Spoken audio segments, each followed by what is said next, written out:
Right, good evening everybody. Welcome to, sorry about the start, the technology wasn't working. Welcome to the Place and Environment Scrutiny Committee of the 17th of December. Can I start with apologies for absence, please? I've had to Councillor Carter and Councillor Shack. Thank you. Next, declarations of interest, and I'll start, it's only a personal one, but there's mention of discharges, and I'll just say that I'm a Governor of Kettering General Hospital, which obviously does discharges. Any other? Councillor Pengelly.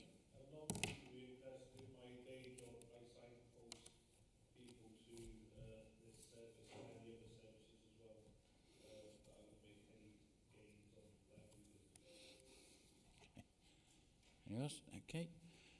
Any requests to address the meeting? I've had none. No. We have the minutes of the meeting of the 29th of October. Are there any errors, omissions, mistakes, typos? No. Are all happy for me to sign them? Splendid. So we have item 5, private sector housing policy, and I think Mr. Smith is going to lead off on this.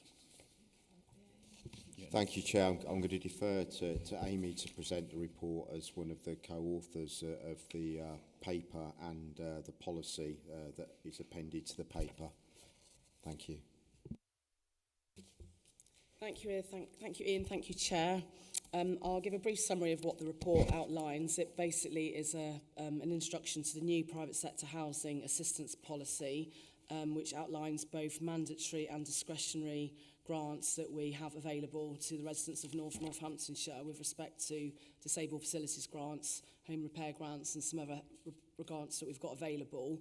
And the idea is that we provide these grants to enable people to carry on living more independently in their own private properties, keeping them out of hospitals, keeping them out of care homes as best we can.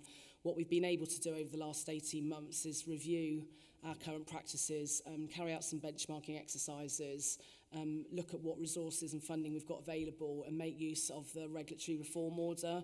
So this new policy really is carrying on the mandatory work that we've already been doing, but introducing a number of discretionary measures thanks to the regulatory reform order. So I'd like to move straight on to the recommendations, if I may, because it's the recommendations that really detail the meat on the bones, if you like, and what I'd like to introduce and what I'd like to seek approval of from you all. So if we start with proposal 1 on page 3, so currently the Disabled Facilities Mandatory Grant provides a grant of up to £30,000, which provides grants to give people access in and out of their property, and provides things such as level access showers, stair lifts, sometimes ground floor extensions or conversions of garages, depending on what the need is.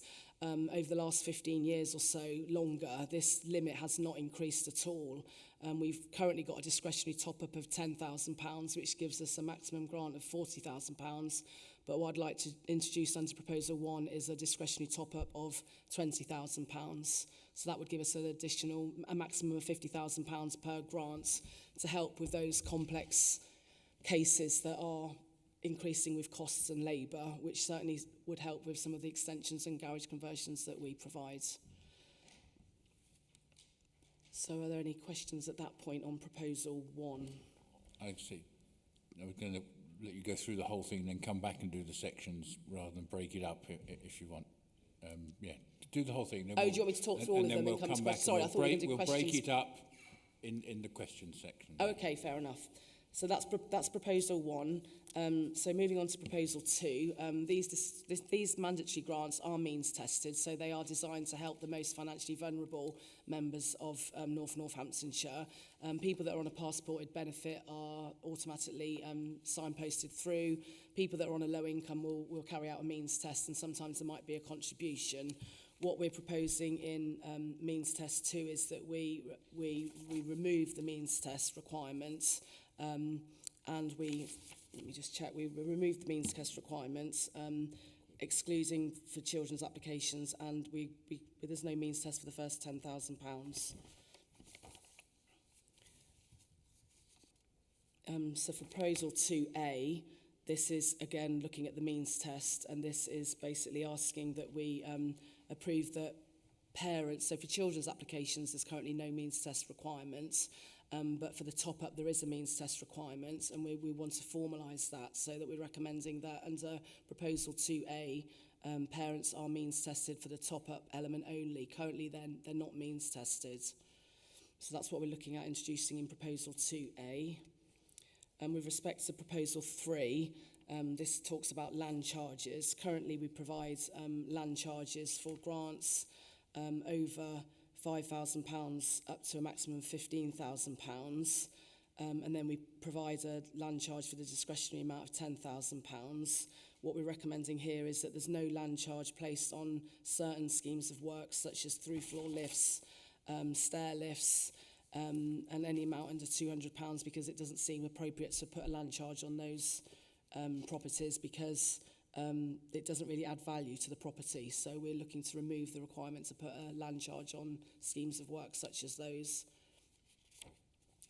Proposal 4 is a new proposal that we currently don't do. We manage a waiting list of disabled facilities grants, which is growing, but in each occupational therapist recommendation that comes forward to us is categorised either critical, urgent or standard.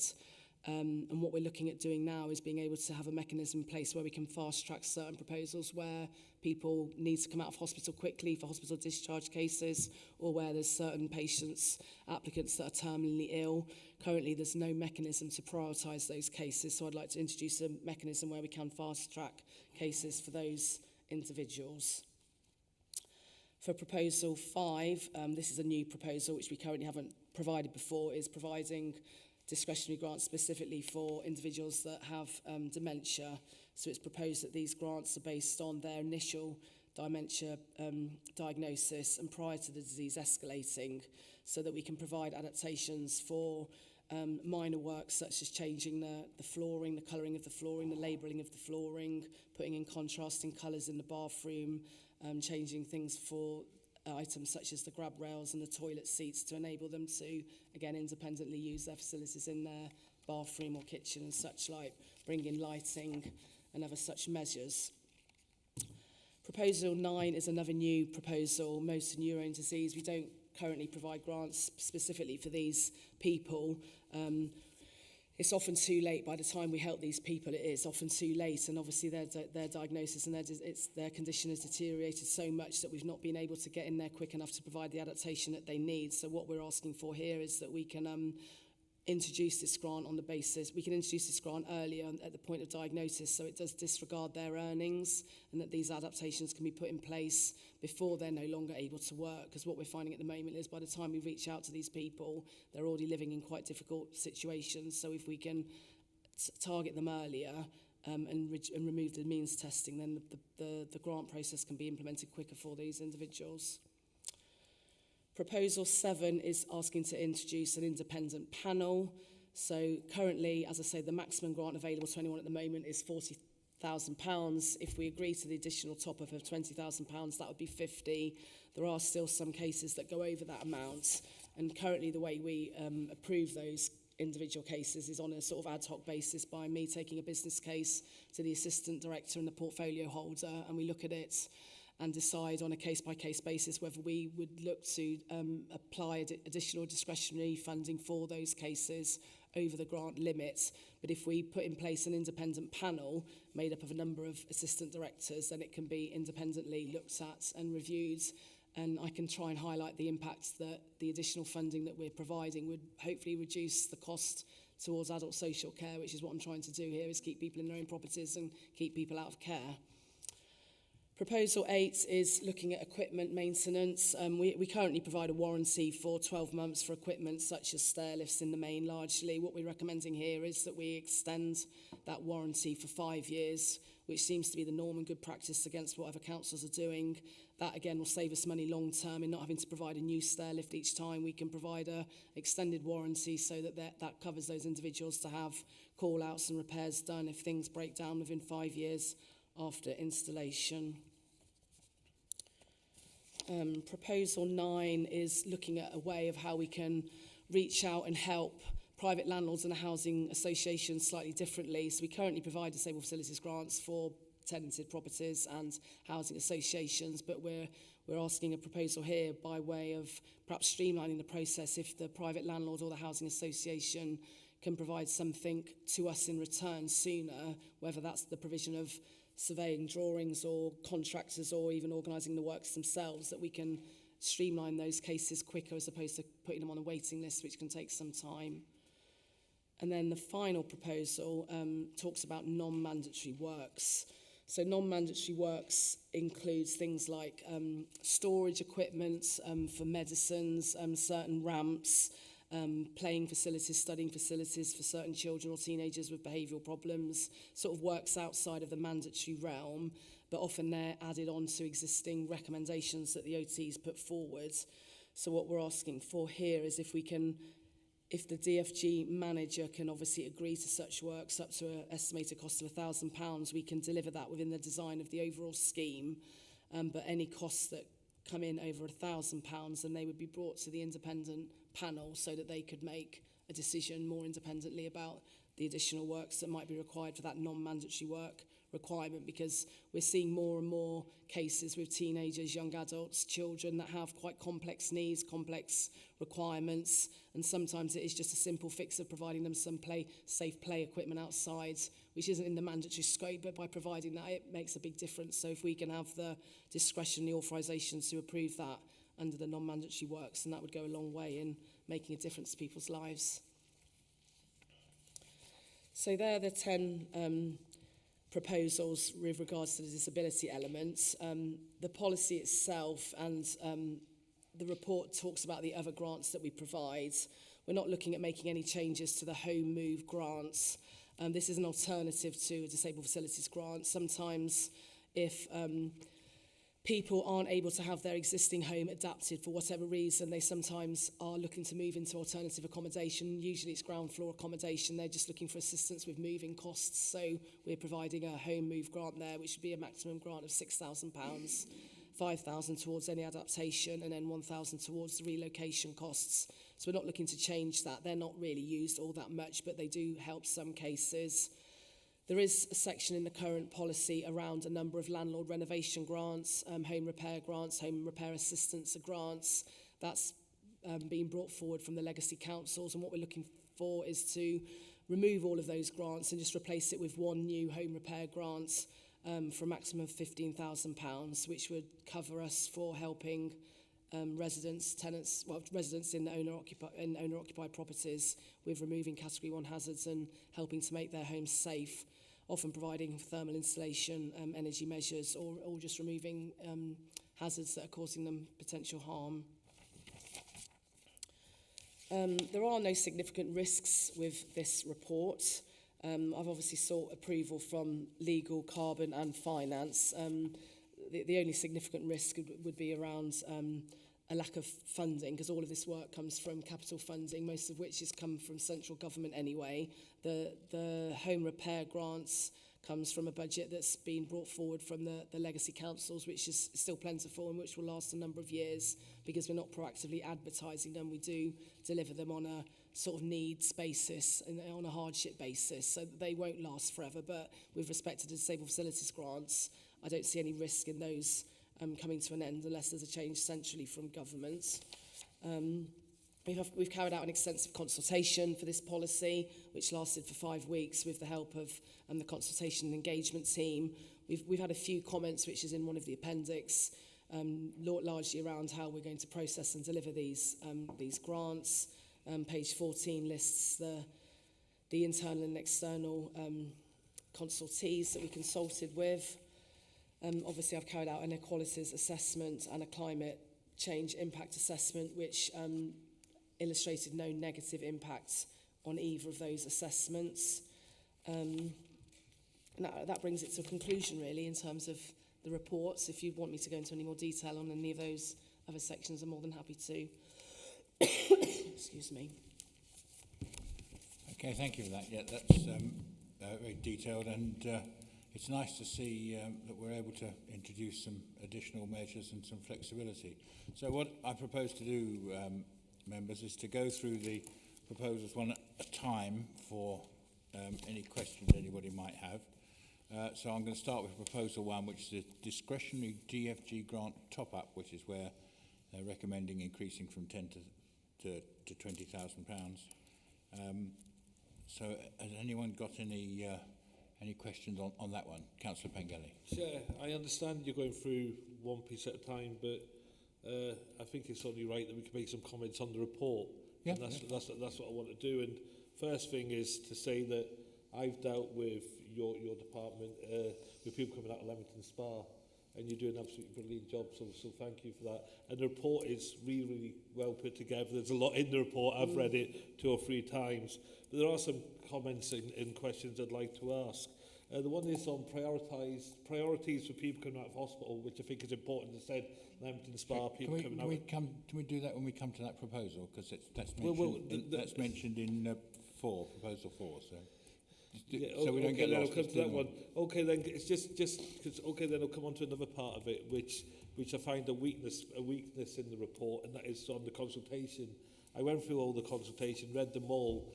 95% of the consultation is internal, and I read each and every one of the comments, and they're all positive, with some people saying quite rightly they had issues here and issues there.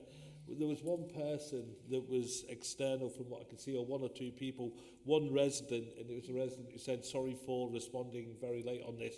My dad or mum or somebody had a disabled grant and it went really, really well and changed their life.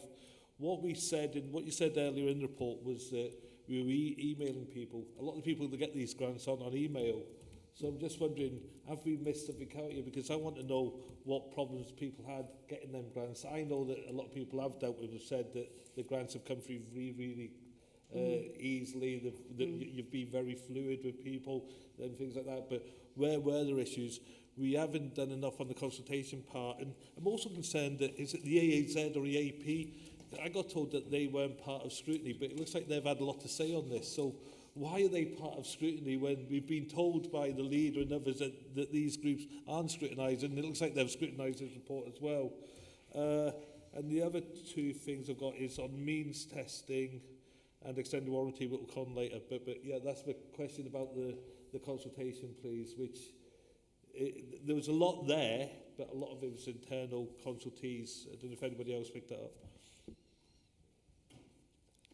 While that's being thought about, I think the answer with the EAPs is they're there to formulate the policy, and I think it's gone perhaps a bit later than it might have done to the EAP, but anyway.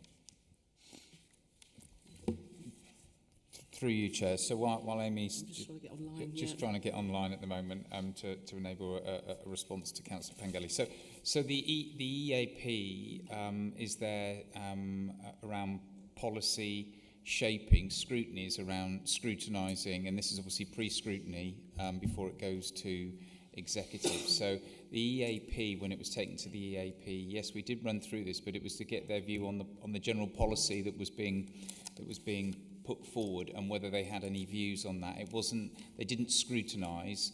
They inputted into and were aware of the consultation. So it was distinct.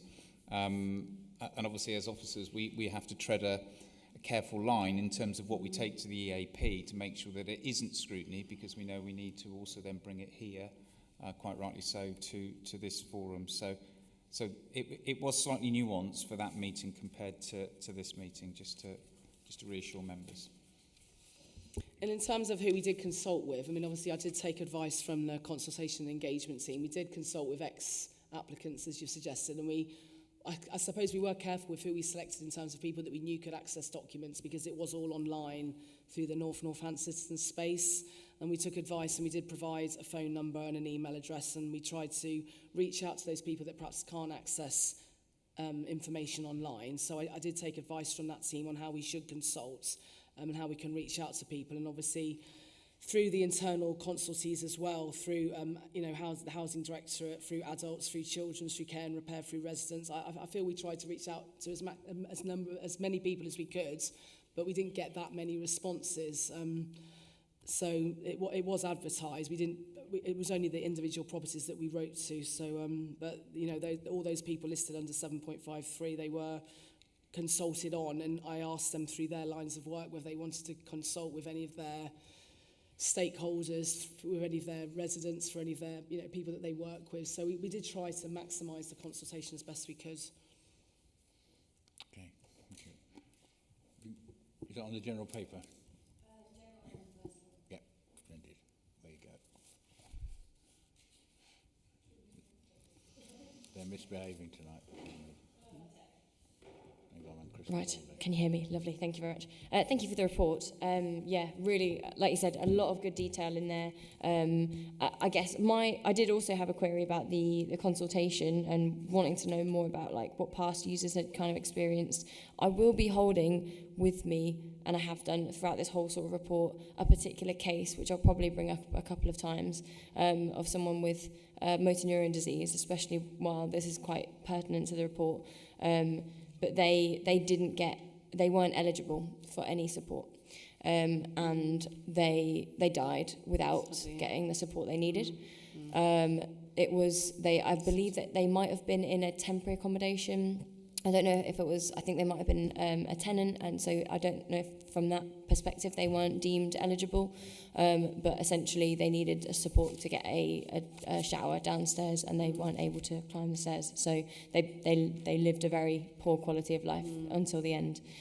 So I think that's, when this came forward, I've been holding that in my mind really, and just thinking about, obviously a lot of these policies are trying to make this sort of funding more accessible to people and remove some of those barriers. So I think I just wanted to kind of share that, just to put a little bit more flavour into kind of what we're doing, and actually really how this could really help people and support people in that sort of situation in the future. I wanted to just raise, so proposal one, I just wanted to raise about the justification for the extra 10,000 and where the sort of calculations have come from for making sure that 10,000 top up will be sufficient for sort of like extremely complex or high cost cases.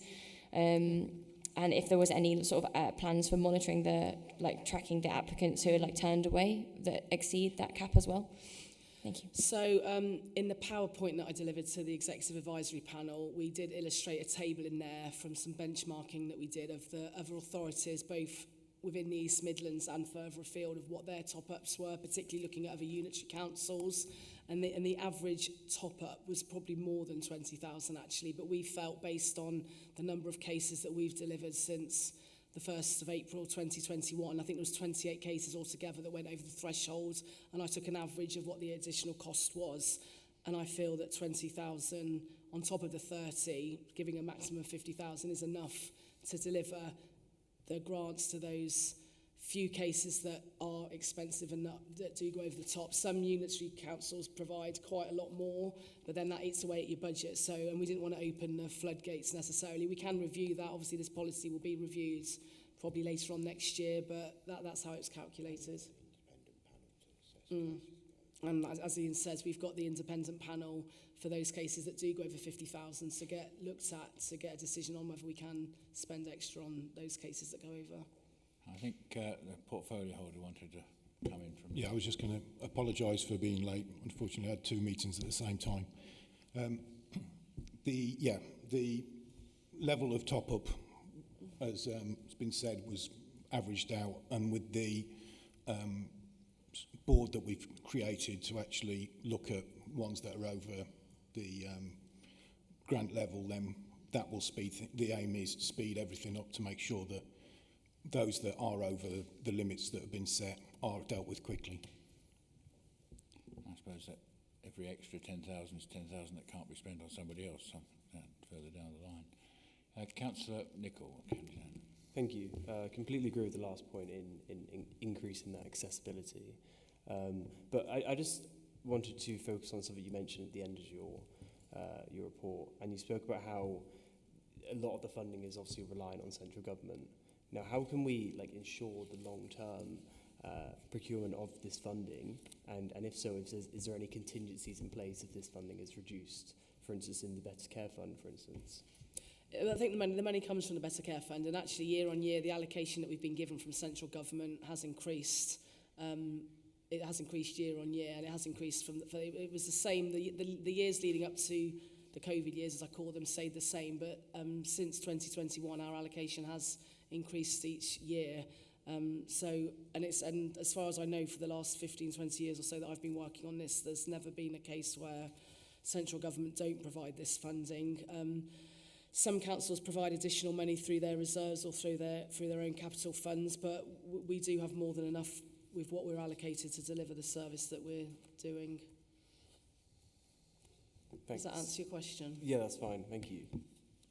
Councillor Wilkes.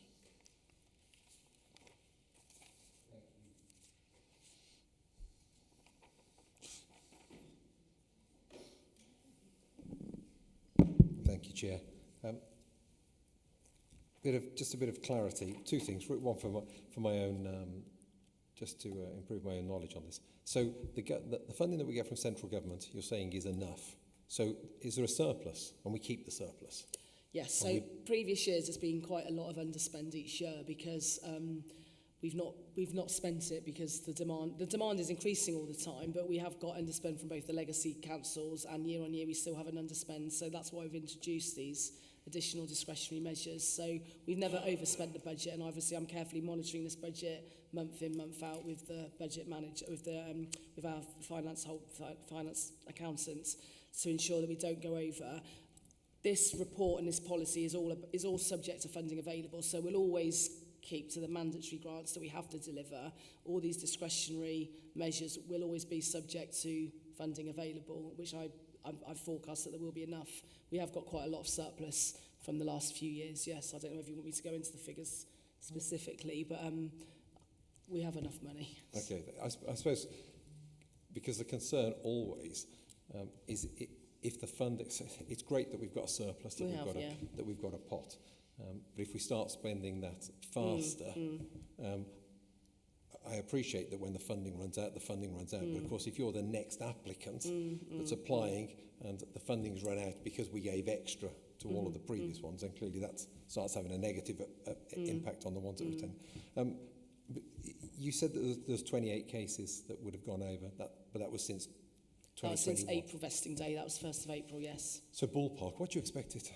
How many people is this going to affect? How much is it will it cost? With the new measures specifically, do you mean, or for the top for proposal one? On average, I'd say 3 to 5 a year, 3 to 5 a year across Northamptonshire. Bearing in mind, this is only for financially vulnerable people. What I am noticing is more and more people, like you said, are not eligible anymore. You know, more and more people aren't eligible. They're not on passported benefits. They are of a higher income status per household. So more people aren't eligible for these grants because they're out working and such like. So with respect to this top up, I would say no more than about 5 a year. Okay, so that's useful. Chair, I know you want to do each one independently, which is fine, but for all of these proposals, what's the expected financial impact on the council? Then would you expect if all of these no additional cost to our reserves? I mean, it starts off about 2.5 million we're allocated, and that, as I say, that's going up each year. So there'll be no additional cost to NNC because the money comes from central government. So I don't envisage any additional cost to NNC for delivering this work. If we, as we monitor works and deal with OT recommendations that come in, as I've said, the additional measures that we're looking to do to help more people is subject to funding available. So the mandatory work that we have to do will always come first. Okay, thank you. The Better Care Fund covers a lot of things. So it does, yes. Is this a specific ring-fenced element in the Better Care Fund? Yes, it is. The Better Care Fund covers a lot, and this money comes from the Better Care Funds. But is this... But it's ring-fenced specifically, so it comes with certain conditions. It couldn't be used for... No, it couldn't be, and I'm audited heavily every year on this amount of money because it is a significant amount of money, and I have an audit every year to ensure that every grant that we've delivered, reaches the people that are eligible and currently provides the mandatory works that it's set out to do, that we're not spending it on works that we shouldn't be doing, so it is heavily audited. Councillor McGee. Thank you. Thank you for this report. It's really thorough, it's really brilliant, and you've articulated it brilliantly and very simply, which I love, and isn't always the case. So it is very long. I'm conscious it is very long. No, I appreciate it. I think it's just best for me to come in at this point and say I don't think anything that you're proposed is unreasonable. I think it's actually all brilliant, and really the point of what we do here is to ensure the most vulnerable residents are supported in the best way possible, and clearly this report does that. So I support that. Thank you. Thank you very much. Okay, so is everybody happy with the recommendation that the top-ups increase to 20 grand? I assume everybody's happy with that. So means proposal 2, which is the means test, and there's a proposal there that the maximum unmeans tested amount of 8 goes to 10. But I have one small technical question. It mentions stair lifts and ceiling track hoists, but later in the paper it mentions through the floor lifts, and I wondered if they're, for some strange reason, Facebook in all its algorithms has chucked in a load of adverts for these recently, so I haven't seen them. I have no idea what they cost, and I don't know why it's chosen me to get. So, but I wondered if they were included as well. Which is so through floor lifts, through floor lifts normally come in at a bit more than that, as that's quite an extensive installation, because you're putting a hole in someone's ceiling effectively and putting a lift in from the ground floor to the upper floor. The reason we're introducing this, because with all of these grants there is a lot of administration involved, there's a lot of paperwork. So by removing the means test for the installation of ceiling track hoists, stair lifts and such, we suggested at a maximum of £8,000, but obviously following EAP it was suggested that we revise that proposal to £10,000, because that would cover curved stair lifts, which are slightly more expensive than straight stair lifts if your stairs curve. It just reduces the administrative burden for these grants, and again enables a lot of people that need these type of grants to get access to them quickly, so no means test is required. And with all the grants that we provide, these are probably cost the least basically. So by removing that means test for the we call them equipment cases, it's just seen as a positive really in helping more people and removing the timescales required. Does that answer your question? Sorry about the... Well, I mean, I'm assuming therefore that if there were 10 grand, they'd be fine. But if it was a piece of equipment that was 15 and somebody said, I'm only going to claim for 10 and I'm going to pay the 5, would that be something they would do, or would you then means test it? Yes, technically, I think yes is the answer to that. We obviously we would just means test for the amount over the £10,000. Yes, so the first 10,000 for equipment only, there'd be no means test requirements, and that covers the ceiling track hoist as well. I don't think it mentions did you say 3 floor lifts earlier? Yeah. I don't think the idea is that this proposal covers 3 floor lifts necessarily. Yeah, I mean, I'm just thinking that some buildings and some, might not suit stair lifts, either because of the construction or whatever it is, particularly older buildings, and whereas it might be that something else is feasible, technically feasible. So 3 floor lifts would be seen as an equipment case. So with that in mind, yes, they would get the first 10,000 without being a means test, and anything over 10,000 it would be means tested, and if there's a contribution to make from them, they would pay it. Otherwise, they would get the full grant available. Yes. Okay. Yes, Councillor Wilkes. Thank you. Two questions. So firstly, if we reduce the means test, it's always risky reducing means testing. If we reduce it, it still conforms to the rules for the Yes, that's what the regulatory reform order allows us to do. It allows us to design and be flexible with how we deliver these grants. The legal requirement with all of this is that we deliver mandatory grants and we approve them within a period of 6 months, and we set out and we scope out what works have to be delivered that are mandatory to those that are eligible. The rest we can use this policy to make amendments as we see fit. So that's what we've done with this policy. So by removing the means test here, it's still within our power to do that. Yes, we're not breaching any requirement or rules. We're just making it more flexible for people. We're being more generous, if you like. So really, my second question is it's almost irrelevant, I suppose. Is that you would typically look and say, well, how much will we get? I appreciate it's easier for any applicant if they're not asked to prove that they've got £1 million in the bank. They're not going to ask you, so you're just going to fund it in. So my second question really would be, well, how much time is it really saving? Because I would think you should ask somebody how much they've got in the bank as to whether they can afford it. However, if what you're saying really is that this is central government money and central government don't care whether we means test or not. So that's correct, yes. The means test itself does take time because it is checking certain people's benefits, but it's the people that aren't on benefits. It's gathering their financial information, it's collecting their statements, it's looking at their assets. it's plugging all that information into a piece of software. It does take time. It's not that the actual calculation itself is quite straightforward and it's worked out for us on a piece of software, but it's gathering that information from the residents and checking it and proving that it does belong to them. It all just takes obviously time. Okay. No. And some people are more forthcoming than others than providing that information. I can imagine they are. And we want to obviously remove fraudulent applications, and we want to ensure that those people are financially vulnerable. So, yes. Yeah. No, okay. Assets are not always liquid either. Yeah. No, it answers that. Thank you. Councillor Rowley. Thank you. Yeah, just to add to that, the whole idea for this proposal is to streamline it and get the money to people who need the money most.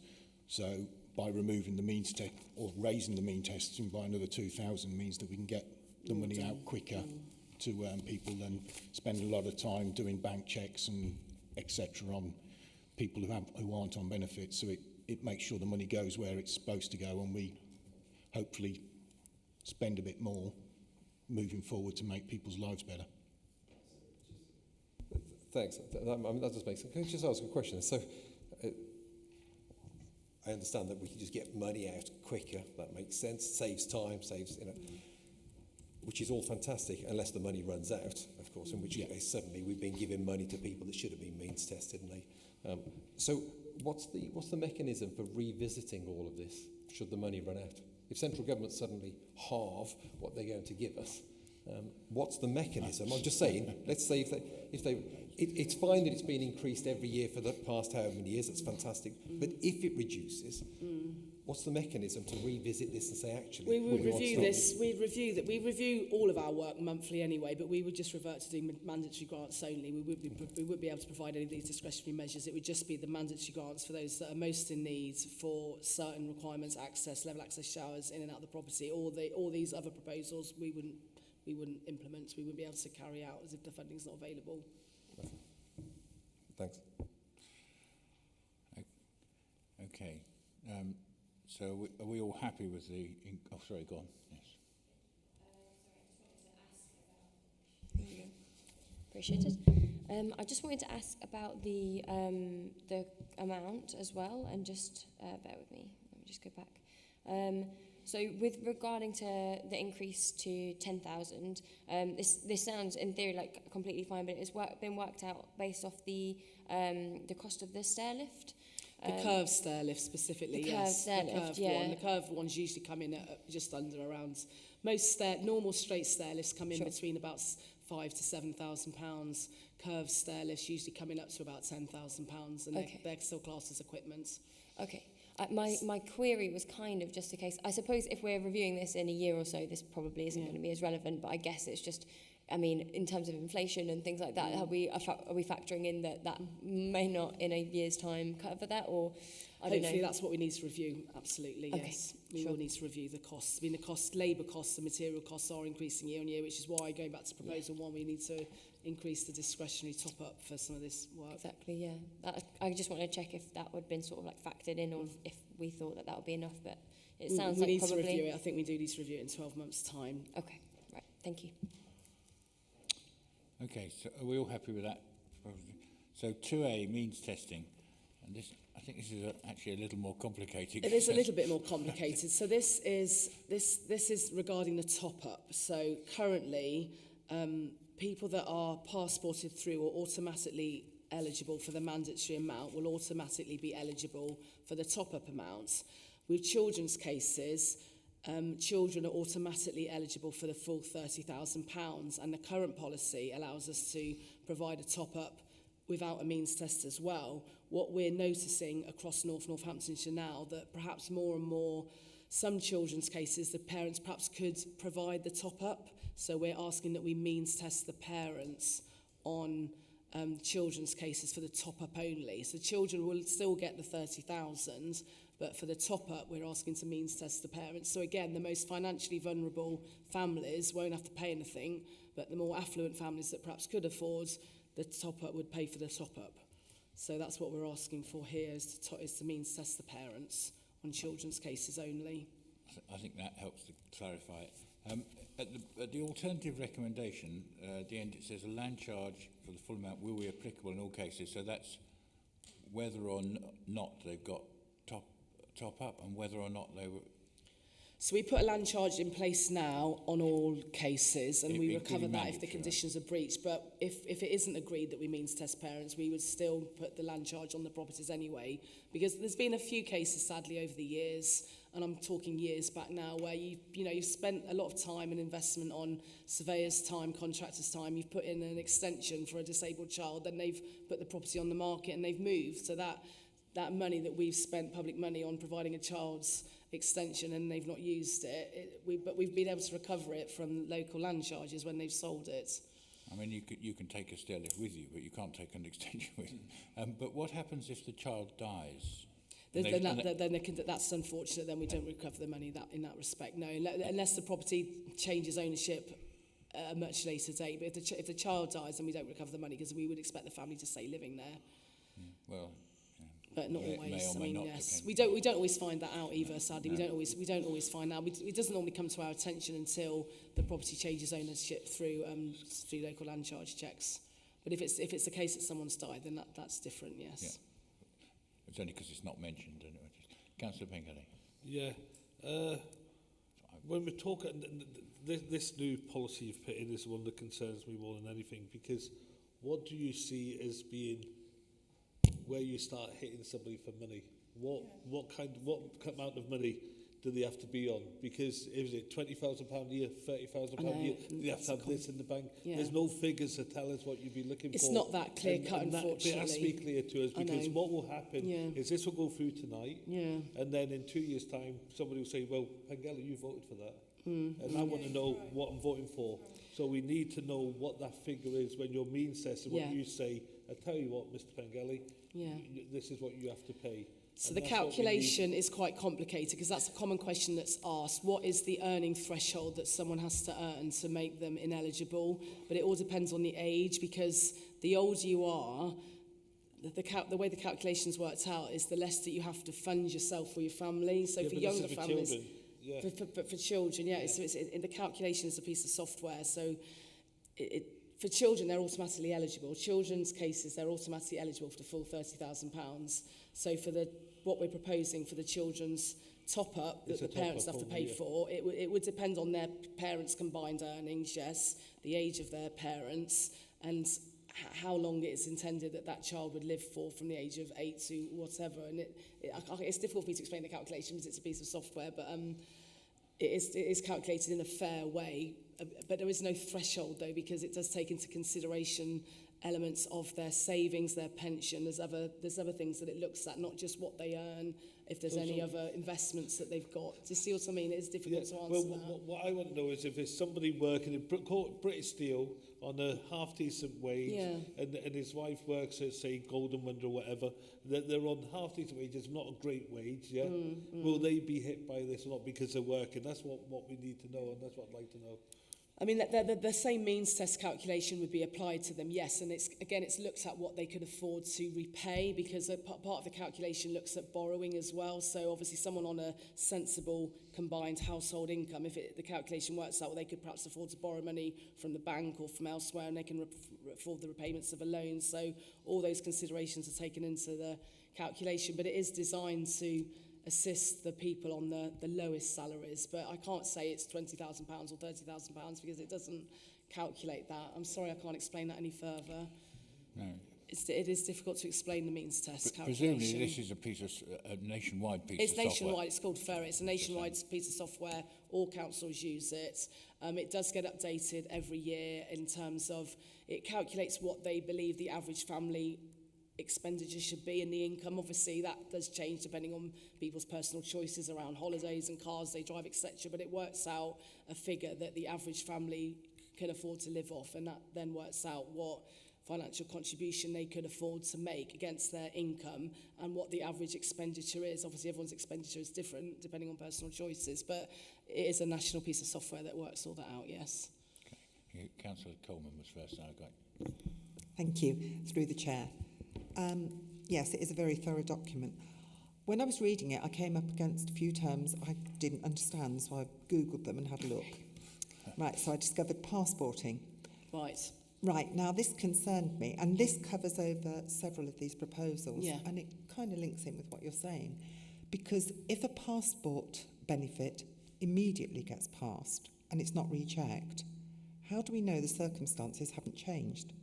Because that passport benefit could be going on for years and years, Yeah. and it never gets checked. We And check it them at the could point. be- We check. So someone that's on, there's about 7 passporting benefits at the moment, and then again they're people that are that have the lowest amount of income coming in. So employee support allowance, housing benefit, council benefits, guaranteed pension credit, to name Blue a few. badge, yeah. And we check that they are on those benefits at the point of us validating their application, and before we issue a grant approval. They could win the lottery 6 months later and have a downfall, but we've already provided the grant then, and it's sadly too late. But we just need to be confident that they're financially eligible at the point that we approve the grant, and that they are on that passported benefit, so we're satisfied that they are financially vulnerable. People's financial circumstances change all the time with redundancy or coming into a downfall, inheritance. So we have no control of that after the works have been implemented, unfortunately. No, we just need to be confident and satisfied that they're eligible at the point that we approve it and then commence works. Sometimes people have come to us halfway through a scheme and said, I've had some inheritance money, I can afford to pay this myself now. You use this money and give it to someone else, which has been really honest of them. And then we've withdrawn our grant offer and they've paid for it for themselves privately. That has happened before. But it is at the point of when we validate the application that we determine that. Does that answer your question? Yes, but if it came up again, Right. because it looks when you look through each of these, that if Yes. they've got a passport once, Yes. that's it. They're not checked again, or they would be checked. They would be checked. We check them up until the point of grant approval, yes. Once the works have been delivered and completed. Oh, no, I get that. We don't No, I check get them that. then, but we check them at the initial inquiry stage. We would check them during the application phase, and then we would, obviously certain passporting benefits, it's quite easy for us to check internally, but we check right up until we issue that grant approval document, because people's financial circumstances can change with change of jobs, etc. So we probably check about 3 times. But presumably you're only checking that they're in receipt of whatever grant. They're in receipt, You're yeah. not in checking their eligibility. That's We're checking they're in receipt of that benefit, and we want the proof. eligibility is done by whoever is giving that grant. The grant support officer checks the eligibility, but we want to see receipt, that we want to see evidence that they are in receipt of that passport. We call it a passported benefit, yes. And we have a copy of that on file, and that then gets audited. Councillor McGee, you're after. Thank you. What Councillor Pangeli said just then, it just rang a little bell in my head, so I just trying to get a better picture in my head.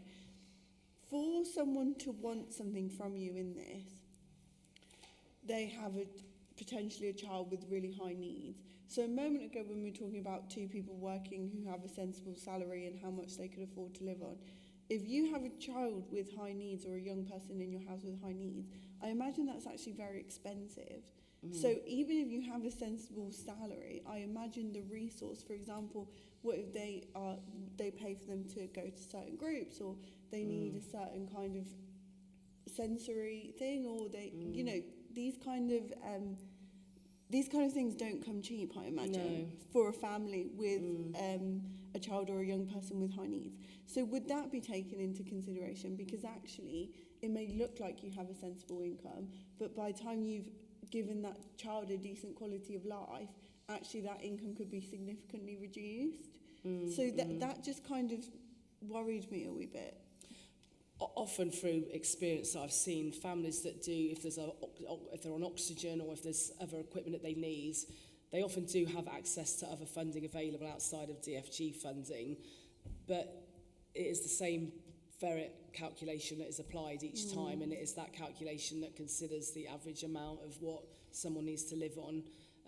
But sometimes there is additional cost, yes, which I suppose strictly speaking isn't taken into account, and we're not always aware of those. I've had families that say, well, we have to spend so much on prescriptions and this, and our electricity costs as such, because we've got all this equipment in the house that costs a fortune, because our disabled son has a lot of equipment that's on 24 hours a day, and that's not taken into consideration. But in order to be robust and transparent and consistent, we still apply the same means test calculation to everyone, and we do talk to families, and sometimes there's contributions from other family members or charities or health care or other agencies that can provide support, but we can't really use those additional costs in the means test calculation, unfortunately. So then is the means test this kind of thing set in stone then? Or if a family is mean tested and it looks as though they can afford it, but they come to you and say, well, actually my electricity is on 24 hours a day, it's costing me a fortune, I need to pay for X amount of people to come in every day to administer medication, etc., etc. Could that go to the independent panel for consideration? Absolutely, yes. That's what the independent's set up for. Yes, the independent's set up for that very reason. For these ad hoc, complex cases, we can do that. I mean, people can't appeal their outcome of the means test, but it could be reconsidered and it can go to the panel. Absolutely, because there are a few, and they are exceptional cases where people do have high costs. Certainly, where there's carers and there's equipment and energy. And they can't afford the contribution, so we can look at that through the independent panel. I feel a bit more comfortable with that. Councillor Pengelly. Yeah, I think that what you said there, that if you're mean tested, it doesn't go through, then if you get means tested and it says you've got to pay a certain amount, you've got to pay that amount. You can't then appeal that because you've got to pay that amount. So I think what you've said, so he thinks that they can appeal, you can't appeal because that decision's made. No, but what I thought was that family could then come to you with their business case, if you like, and then that will go to the sorry, the independent cost panel. of the independent panel set up for schemes that go over the combined thresholds of £50,000. You're right. Sorry, the means test outcome cannot be challenged or appealed. But if additional work's required and the scheme is complex, that it does require additional funding, they would still need to find a means to pay their contribution. But if it goes over that, we always try and help people when there's a contribution, whether that's signposting them to charities, SAFA if they've been in the military, looking at GoFunding.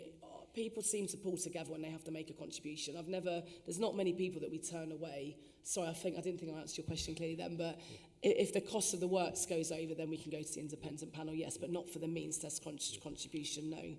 Sorry, I didn't answer that question clearly. Could we, and I'm looking at you because you put an alternative here, some people won't mind being means tested because they'll say, look, we're sitting on £500,000 yeah, and we can afford to pay that top up of 20,000, we can pay a contribution. But there'll be people that meet in the middle. Could we say you can either go for the top up or you can go for the land charge? And could we not put both of them in? And so there's an alternative then for people. Just thinking that might be very helpful to all of us. Don't know what other people I mean, the land think, charge is in place anyway. I think the alternative recommendation there is that if we don't means test the parents, the land charge for the full amount will be applicable on the cases anyway. If the property's not sold, then no money goes back to the council. Yeah, just thinking that it's a way to help people. Yeah. What do you think about that, Councillor Raleigh? Yeah, I was going to say we can have a look at it, but it's just the complexities of means testing. Agree. There's no set. If you're over this value, it's a gradual thing, and other things are taken into account. So we could look at whether if they don't get they don't pass the means tests, then they would go on the other bit that I've forgotten the name of already, to make sure the land charge, that's it, so that we could look at the land charge as an alternative to make sure that the provisions that's needed for the child is made. Yeah. But we'd have to take it away and have a look at it. So that needs calculation, working out away from it. Councillor Nicholl, you. Yeah, no, I completely agree with the last points that were made. I don't think people should be penalised for working and earning capital and not be able to receive those grants. You know, I even think we should go a step further with regards to the mean testing act. If it's the case that the money's there and we've operated on a surplus for a few years in the past, and that central government do not ask that we means test, what would it look like if we did just remove those procedures and ensure that people did get those fundings that they needed under that £50,000 limit? So we can certainly take that away, that proposal two-way, and reconsider that before it goes to executive if further thought is needed on that. We can either introduce it or we can't. The means testing of parents, as I say, the fundamental point here is that all children will get the full 30,000. It's the means testing of the parents for the top up that we're asking for a recommendation on whether we means test them or not. It might be that we don't and we just put a local land charge on the property. If it's possible, I would like to propose that that's something we recommended, just to ensure that people do get that funding. I don't think that children should be penalised for capital their parents are earning. If the funding's there and the government don't mandate that we have to means test and run on surplus, I don't see why we shouldn't ensure. I think this that is probably the most goes- contentious proposal out of all of them, actually. We- so, yeah. I think all the rest will be straightforward. Yeah, I would like to propose it was that the EAP as genuinely well. to everybody. Did you want to come certainly in? take it away. Hang on, one at a Take it time. away. One at a time. Mr. Smith, do you want to come in? Thank you, Chair. I think there is only two considerations then, to really sort of leave the proposal as it's framed in the report, or to effectively remove the means testing in terms of the top-up, in terms of children's grants, really. Could I not make it a proposal through this meeting? Is that not possible? So, I mean, there are implications. So perhaps I would say that our recommendation is that it goes away to be reassessed, with the preference that there is no means testing. But I mean, there may be. Yeah. But there may be things that we haven't considered or are not available to us. Anyway, did you want to come, Mr. Candler? It was just exactly that. We comfortable with the in principle recommendation, but we just need to go away and do the number crunching on that, because we need to do the financial modelling on that new recommendation, and to see how that affects the trajectory of spend is all I would say. I wouldn't want to commit the council to anything they can't afford. I think that's appropriate with any type of expenditure. So absolutely. Yeah, Councillor Wilkes. Thank you, Chair. So just to add some extra weight to that, it makes perfect sense. To add some extra weight for that, there are two broad circumstances that I can see where we wouldn't want means testing. One is, as has been said, potentially parents are earning a lot, but their outgoings are huge because of the child's requirement. And ultimately, we've got to think about the recipient is the child. So the child shouldn't be penalised just because the parents are earning a lot but have got big outgoings. But equally, ultimately, the child has to get the money, because if it's deemed that they need discretion, I could see a horrible situation where we all decide that actually the child needs it, needs some additional funding, but the parents just won't spend it. And again, that wouldn't be right either. So I think by removing the means test, actually, you're removing the pressure from parents who are already under immense pressure, clearly, because of the situation. So I think, whilst I said on the first one means testing makes sense, on this one here, I just don't think it makes any sense. I think it's just better thinking it's the child. We can't means test a child, and it's a child that we're trying to give the support to. Yeah, as has already been said, this was the biggest topic on the EAP of whether we should or not. But we're quite happy to take it away, like we said, and redo the numbers and look at it again. Okay, thank you.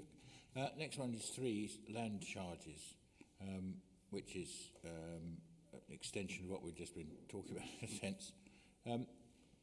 One thing that I thought that the maximum land charge was a bit low, to be honest with you, compared, you could be doing £50,000 worth of improvements, and you're putting a maximum of 15. But the other thing, private landlords, you could do £50,000 extension, and private landlord next week issue a Section 21, and the person's out, and you've got no comeback, because you've said in here no land charge on tenant applications. So I think we're just seems, I'm a bit worried about the whole thing where it's rental properties entirely, but that just seems a high degree of exposure to risk.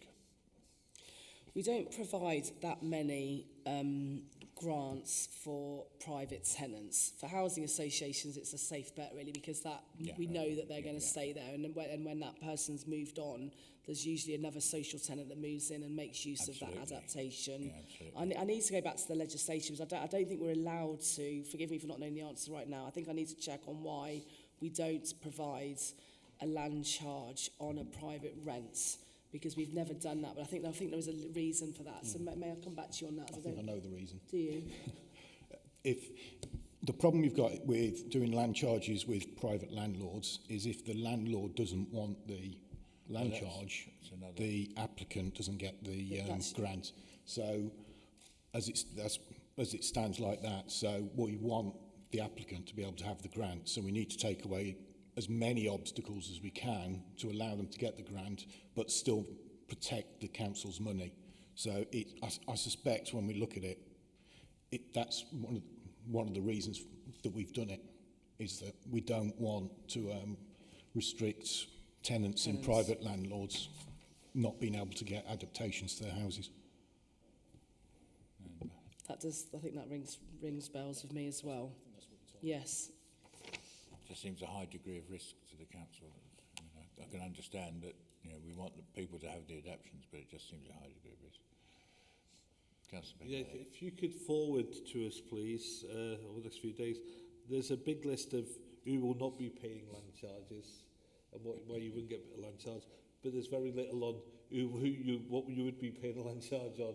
So could we get a list of what you would be paying a land charge on, please, so we can have an understanding of it? It's just that it could be something we think, hold on a minute, they should be paying a land charge for that, and then we could write you separately on that. So the things we don't provide land charges on are listed here because they don't generally provide financial value to the property in terms of like a stair if someone wants to sell, but it's the bigger schemes of work like the garage conversions largely, the ground floor bedrooms, the ground floor toilets, the ground floor extensions, ramps outside. It's the more complex, more expensive works. Certainly the extensions in the main, that's where people can obviously add market value to their property, and we want to put a land charge on that so that we could recover their costs should they decide to breach their grant conditions and move on after a period of time. Yeah, there was discussion in the paper somewhere about pods being used. About what, sorry? Instead of big extensions going on the back, but pods going on the back. Modulars, modular yes. pod things, I call them pods, modulars, which could probably work. They do work. Is that going to be examined further? We do consider modular homes and modular ramps at the moment. They don't actually come in that much cheaper, sadly. We did have projects on them a few years ago. We did have some additional funding from the government of East Midlands many years ago now, and we did do a project on modular homes on the basis that they were quicker to deliver. Didn't always require planning permission, and the cost should have come in cheaper, but the cost didn't come in cheaper because of the construction work that was still required to implement them. But the current policy does allow us to explore those again. But I know Top Hats, I think in Corby, provides modular homes, don't they? But I believe that we've started to look into it, but it is still it's not any cheaper than traditional builds. Okay. But we will consider them. Councillor Wilkes. Thank you, Chair. So a couple of points on this. I agree with the Chair's comments, but also agree with the reasons about private landlords. What we don't want is private landlords suddenly evicting tenants because they don't want a land charge. So, I mean, it sounds like the number of applicants aren't great, so I completely understand the reason for that. We say that we won't put a land charge for anything on below £200. I can see the EAP said £1,000. I think £1,000 is much more realistic. The cost of the legal fees for applying a land charge surely can't be worth doing it on £250, £300. I think £1,000 makes. I can see why they've suggested that. Knowing what legal fees are. And number 5 on the list of people that wouldn't pay it, anybody that's in financial hardship. Again, it's just I wonder what the definition of that is, because in theory, it's really hard, because it's not based necessarily on income, it's surplus. But actually, we're talking about here just people that are selling their houses, because we only get it back. So I'm guessing anybody that's selling their house, selling a property and moving somewhere else, isn't in financial hardship in theory. They might be, that's why they're moving, but there's going to be a surplus unless they're selling and moving to a bigger property, in which case. So I just wonder, how do you define that? You're right, that's been in place for a while now, and we've the property could go into negative equity, but it's largely dealt with on exceptional circumstances. Often if someone's spouse has died, a scenario I can think of, someone's spouse has died and they didn't get their life insurance payout that they expected, and they had to relocate to a bungalow, and that they've demonstrated that they are in this financial hardship situation. But I think it should be used once or twice, but it's very, very exceptional cases. I can think of 2 cases, negative equity, and where this person's spouse died and they didn't get their life insurance payout from the spouse, so they got caught in a situation where they couldn't afford to move but needed to move to a smaller property. So it's in those exceptional cases that we've removed it. exceptional though. Presumably, landlords have to agree, even if you're not putting a charge on, they still have to agree to the extension being done. Yes. Or whatever it is. Yeah. We need their consent always, yes. So that could be a cause. Did you want to come in? Thank you. Just very quickly about the threshold, moving that to 1,000. I didn't know, again, where that necessarily come from, or if increasing that, I mean, it's still relatively small in terms of the grants that we're like looking at here, but how we could protect the sort of risk of inappropriate use of funds, or if like that would encourage the uptake of, if that makes sense, of like a smaller amount, and how we can kind of protect against that. Yes, I mean, the figure's been discussed at EAP, £200 or £1,000, and obviously bear in mind the land charge that's imposed on the property is for grants that are over, what is it, let me just read it here, same applies, so the discretionary grant is £10,000, so it's a maximum charge of £5,000, so it's capturing those schemes of work that go over the threshold, but by how much? Is it £50, £200 or £1,000? And it's to enable us to recycle funds for the future. That's what I'm trying to do. So very rarely conditions are breached, but we had to identify a figure, and we thought there is a bit of an admin officer requirement to put a charge on the property, but it's not significant. But the £200 felt like a sensible amount, but we can change it to £1,000. But it's to understand that it's to recycle funds for the future. That's what it's imposed for. How much does it cost to put a charge on then? Yeah. The actual administration fee, well, it's I don't think we pay anything. It's all done internally through our legal. We do it internally through our legal services. We don't pay it. We do it internally. It's an administrative cost that we. Yeah, but there'll be a charge at the court or wherever you do it, won't there? It's £30, I would say, an officer time, half an hour work, with legal costs and officer costs. Yeah, Councillor. Sorry, Jim, just to come back, and that's really why I was saying I would raise it to £1,000. Because of the Knowing the pressure that's on our internal legals and how I'd rather they spent some of their legal effort on enforcement issues for planning and things like that than even half an hour of our internal legal things with a bit of extra. Okay. 1,000 makes more. Sorry, Chair, if I can just clarify that £200 is over the £5,000 that we're already putting in. So it'd be 5,200. Yes, that's right. So it's 5,200, the land charge we're putting in, not £200. Because this is the excess on top of the £30,000. Sorry, confused me now. I'll say that again. So the £200... we wouldn't put a charge just on the £200. It's the amount over the £5,000. So it's... Yeah, so it's anything over £5,000, anything over... You've probably explained it better than I have, yes. So you get the... So if you get the 30... It's at 30,000, isn't it? Yes. Yeah, so it's 30,000... If you had a £30,000 top-up, then you have the land charge of £5,000 against your property. Anything over 30,000, we've said 30,200 gets an additional land charge. So there's a £200 gap before we start adding money onto that. So if we made it from 200 to 1,000, you've extended it by, it's a £6,000 levy on the land charge, not 5,200. I've obviously not explained it very well. So every land charge would be £5,000. This is the top up of how much extra from what they've had extra over the 30,000 that we've asked for a land charge.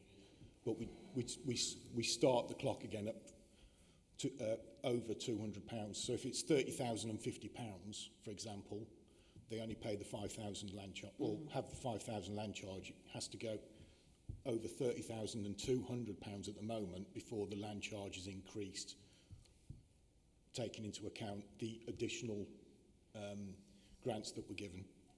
Does that make sense? So if it's 30,250, it would actually be 6,000.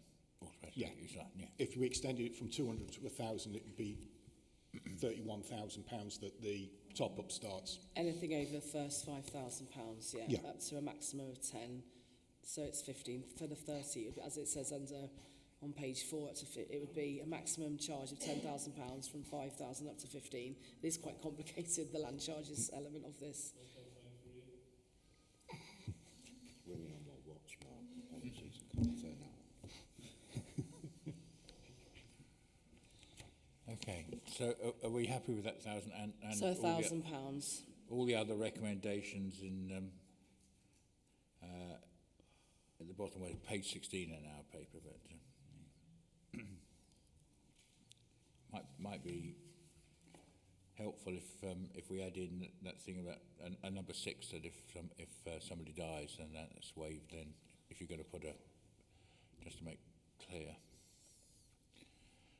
Number 4, fast track adaptions. Councillor Pengelly. This is a great idea, especially when you've got people with brain injuries, whatever, that have to get to hospital really, really quickly.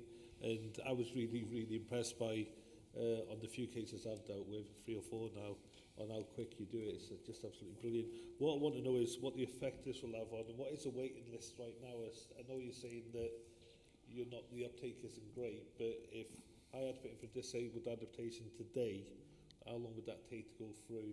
And on this fast track, what will that time be as well? So each case is dependent on the criteria that's applied by the occupational therapist that assesses them. So they come to us either critical, urgent or standard. So we deal with the critical cases first. Straight away we deal with the critical cases. The urgent cases we generally tackle after 3 months, and then the standard cases we generally tackle after 6 months of them waiting on the waiting list.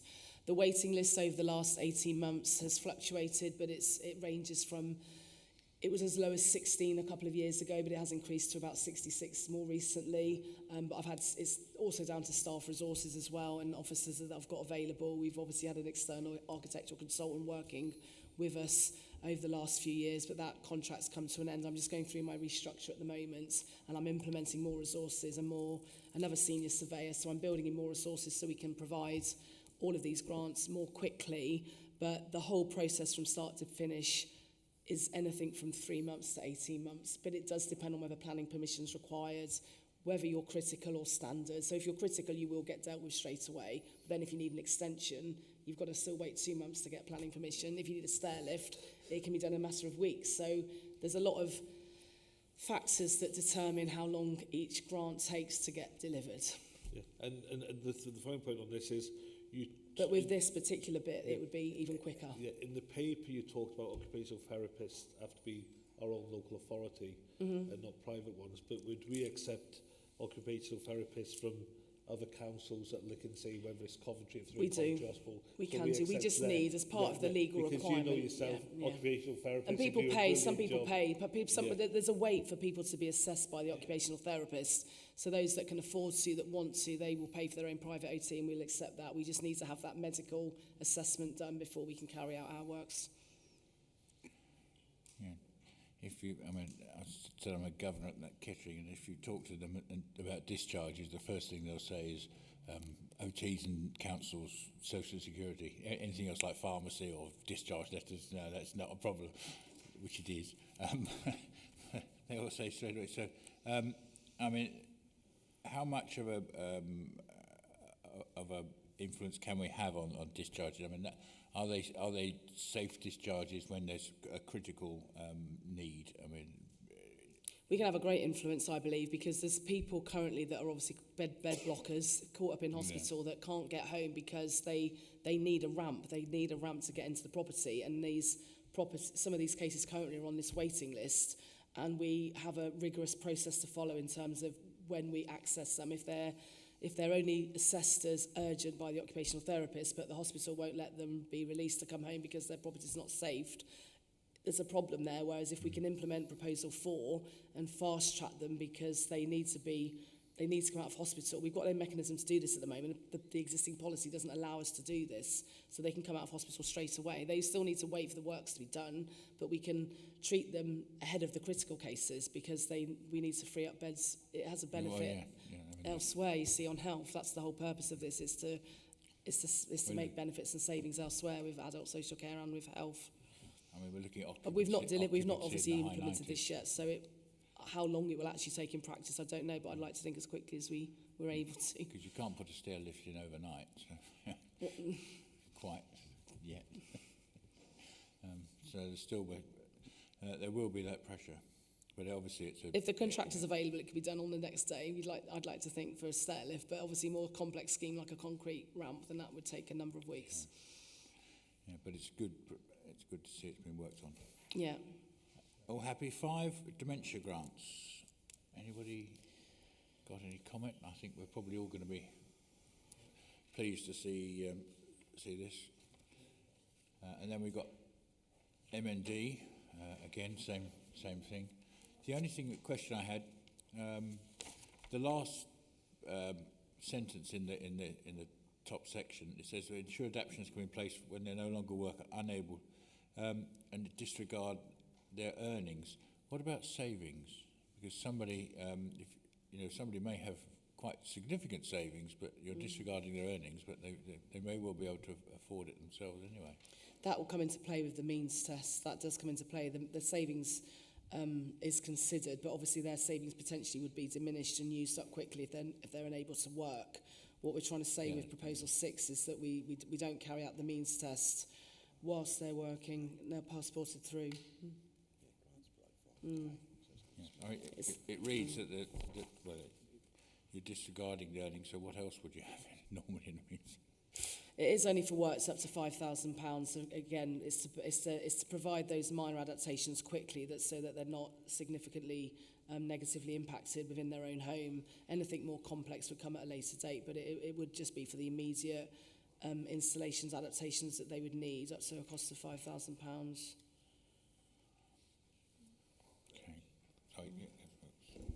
Thank you, Chair. Can I just ask, I got slightly confused on this one. I agree, there shouldn't be any means testing. I mean, crikey. So if somebody's going through this and they need a grant, they need the grant. And it's likely they'll lose their jobs. Most people that are diagnosed with MND usually at some point later on are unable to work. Absolutely. And then we want to have the adaptation in place before it gets to the point that they're not able to work anymore. Because by the time they're not able to work, we know they'll be eligible, but then often it's too late. And as you said earlier, there's a condition where it can escalate quite quickly, MND, and people don't have long to live. Some people do. It varies from case to case. But so I think it would be horrendous to means test somebody today, decide today they can afford it, but actually in 6 months' time, there's no saying. So that's where I got confused. So under reasons, yes, the proposal will ignore the applicant's earnings when means testing is carried out at an early stage. Why doesn't it? Are you talking about Proposal 6 or Proposal 5? 6. 6. This proposal provides bullet point 4, bullet point 3. Ignore the applicant's earnings when means testing is carried out. So that's the whole point. We've had the diagnosis. They've had their diagnosis. They're still perhaps able to work in the capacity that they're doing their role, but we're ignoring their means test. We're not carrying out a means test on them. We are more focused on providing them with the initial work that they need before their condition deteriorates, so that there would be no means test, but only for works up to £5,000. Yeah. Often MND requires much more complex work later on as the condition develops and gets worse, but sometimes in the early stages it is just simple measures that they need around the house to help them safely manoeuvre themselves from bathroom to bedroom, etc. It's putting in place those early measures first. Absolutely agree all of that. I couldn't work out why did we add the is carried out at an early stage? Why doesn't you just say ignore the applicant's earnings when means testing? I guess we can take it out, yes, if that's necessary. It just didn't seem to make any sense. I mean, we're ignoring their earnings, period, when we're means testing them because of what they're about to go through. I can remove that then, if that provides better clarity, absolutely. Okay, yes. Yes, that's right, you're right, it's a duplication that's confusing from the sentence above. I'll remove that. Thank you, Chair.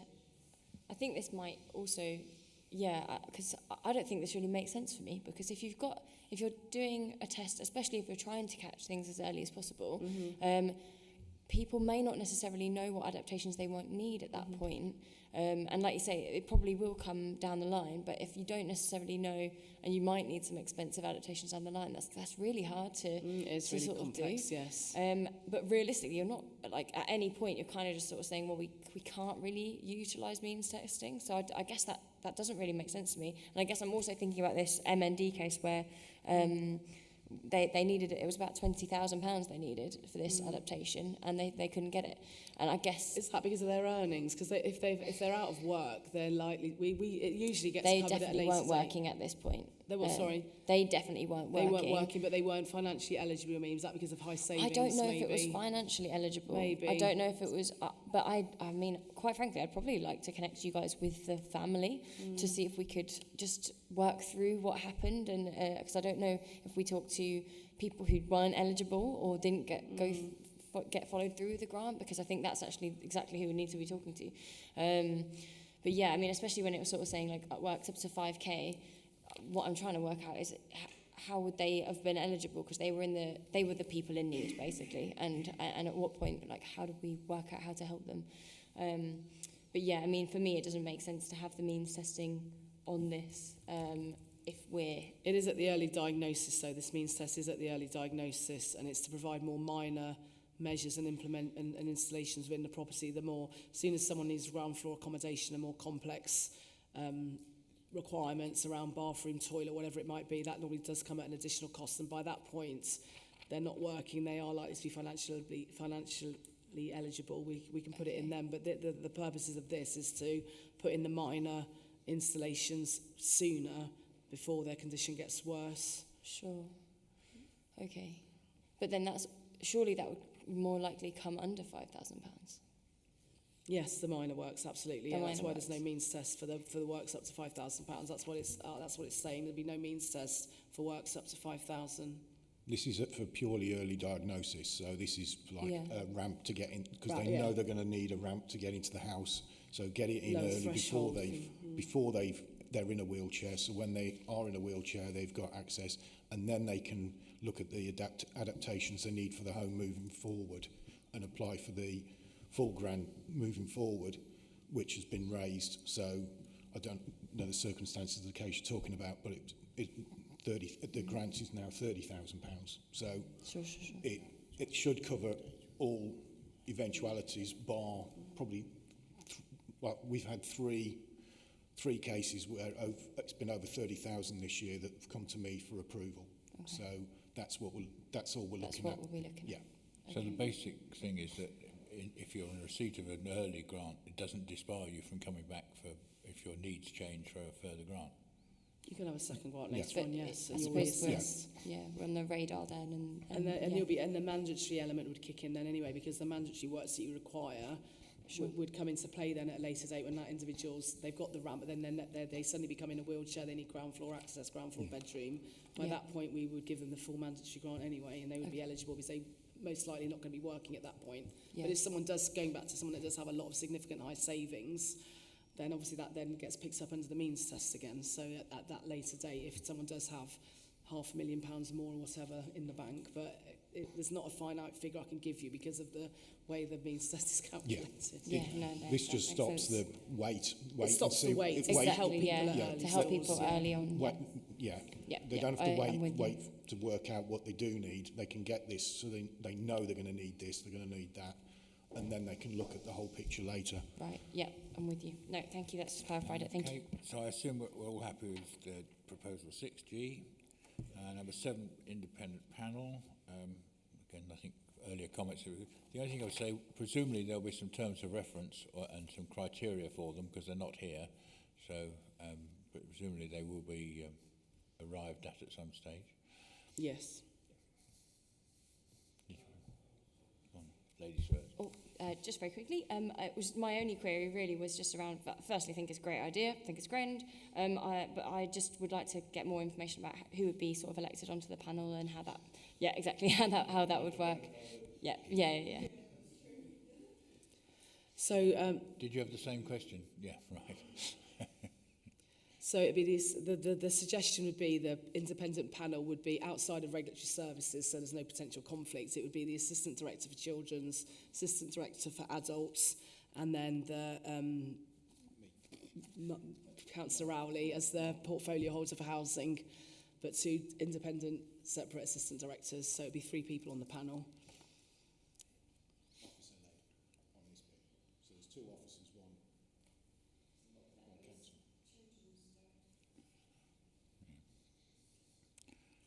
Okay, so we're all happy with that? Yeah.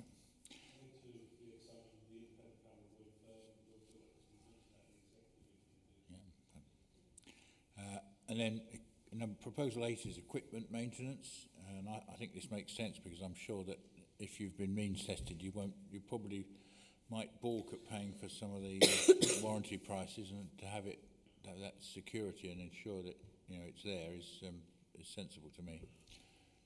Councillor Pengelly. Yeah. This makes sense, and it goes completely different to what the Housing Revenue Account are doing, which is put a service charge on people, which I find, and I know somebody who's had a seller for 15 years, and she got told last week she's got to pay a service charge, which just seems obscene in one way or another. And not only that, but reconditioned, you can get good service charges on reconditioned, and I know that there's some really good, and they're about £3,000 cheaper. What are they called? The stair lifts, the ones that go at angles. Yeah, the ones that want more expensive ones. You can get them nowadays, and you can get them on 5-year warranties. So that's something we may want to look at going forward, because they look brand new. They do. Yeah. Certainly, after some of them have sometimes been installed, and then they're no longer needed because someone's passed away. But it will save us money, the intention is it will save us money because they do break down, stair lifts break down, so by providing that 5-year warranty, will save us costs further on down the line. Okay, Councillor Roberts.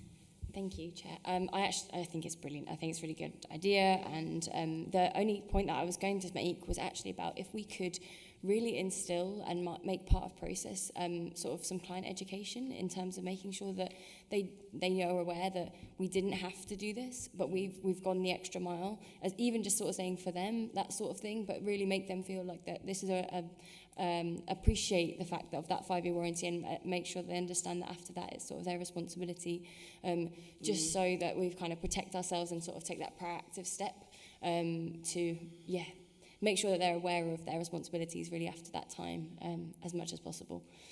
Happy to do that. I'll revisit the letters that we send out. I believe there are clauses within all of our letters that we send out throughout the grant process that it is ultimately their responsibility after we've installed whatever it is that they need to take care of it and look after it, and after the expiry of the warranty in this case, and it is their responsibility to look after it, and by providing the 5-year warranty we're saving them money because it's covered by the warranty that we're paying for. So yes, look, we'll happily take on board that comment about client education further. Councillor Wilkes. So, Chair, just quickly, I was thinking a good proposal is one where you look at it and think, I can't believe we weren't doing this anyway. And this is one of those, isn't it? So, great It's idea. something we've been wanting to introduce for a long time, believe. obviously ever since vesting day, but there's been so many other measures that we've wanted to bring all together, which we're at the end now with this final policy. Yeah, no, fully understand, but makes perfect Protects sense. everybody, doesn't it? Which is good. Okay, proposal 9, which is says that the same eligibility criteria and conditions apply to tenants as to owner-occupiers, but they want to streamline the grant process for private and social tenants. It sounds like a 2-tier system, which I don't like, but I can't understand why you need to... I can understand you might need less paperwork because of ownership, but why would you need a streamlined proposal system? Well, we don't. We want to produce the same service for all. Obviously, this came up at EAP, but there are some housing associations that make a contribution. There are some that aren't, and we do have no control over that, unfortunately. What we're trying to suggest here, and this is mostly geared around housing associations, because we do provide very, very few private landlord applications, very few. Most of our disabled facilities grants are for either owner-occupied people or people in housing associations, but we're encouraging housing associations to provide something, whether that's a financial contribution or the drawings or the contractors, or they can carry out the works themselves, so that our resources can be focused on all the other people that need this assistance. So by asking them to make a contribution, we're just streamlining their applications and I guess applying some sort of fast track mechanism to get them dealt with slightly quicker than the others, but it's trying to encourage them to provide something, because we do get complaints from housing associations sometimes that it's taken us a long time to deliver their tenants' adaptation, and our argument would be, well, can you contribute something from your capital budget? And often they say no.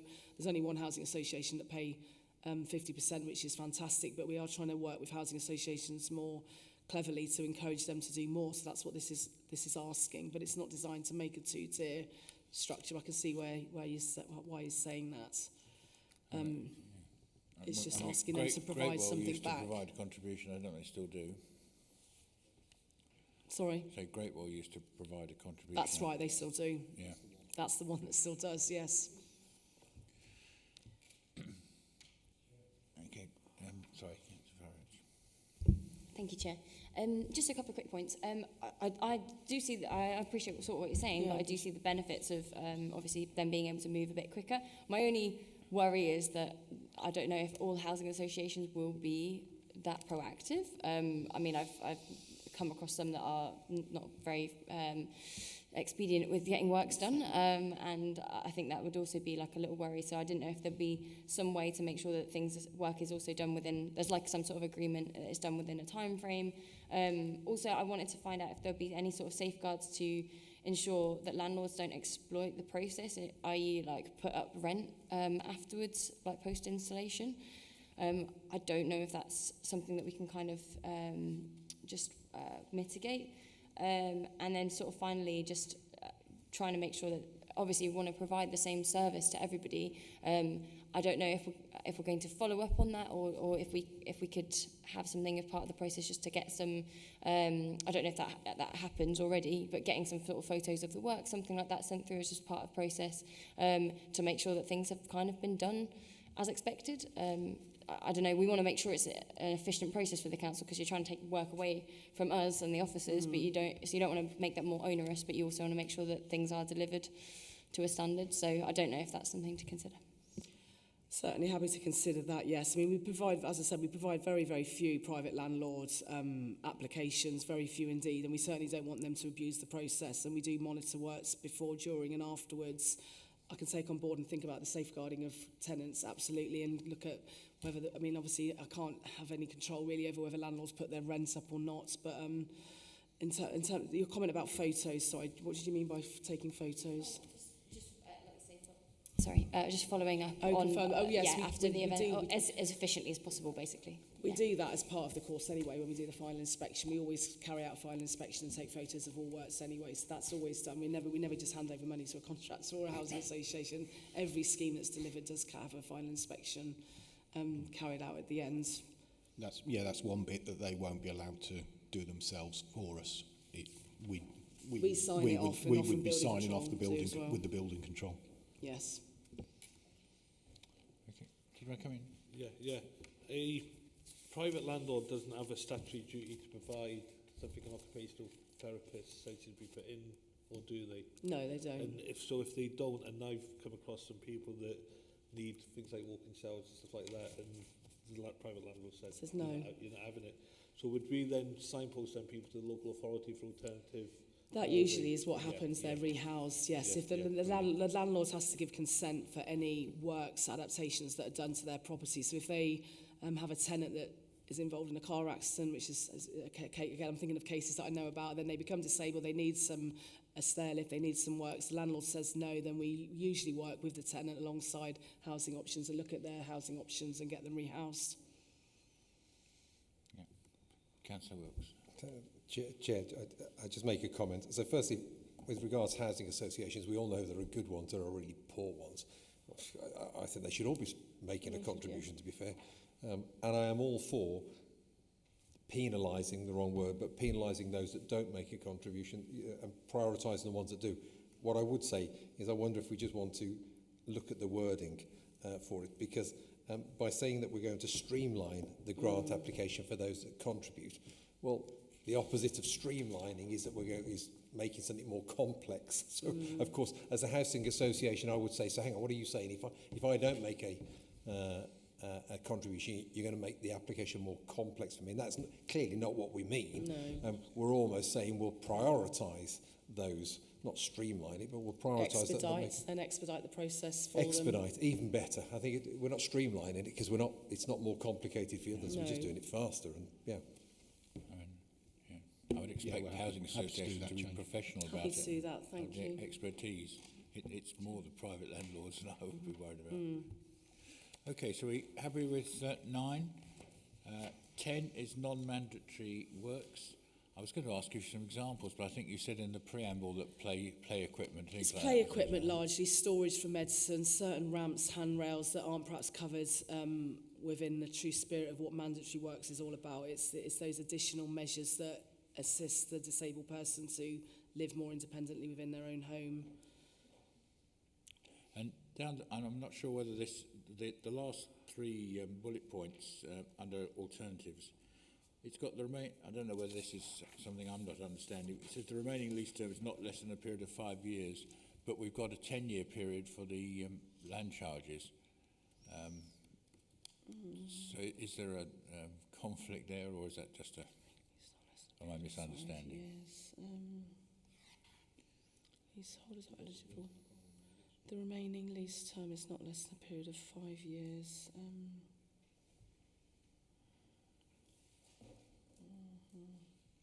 I'll have to go back and look on that one. I don't have the answer. Yeah, if we have a check, but I've got a sneaky feeling it was...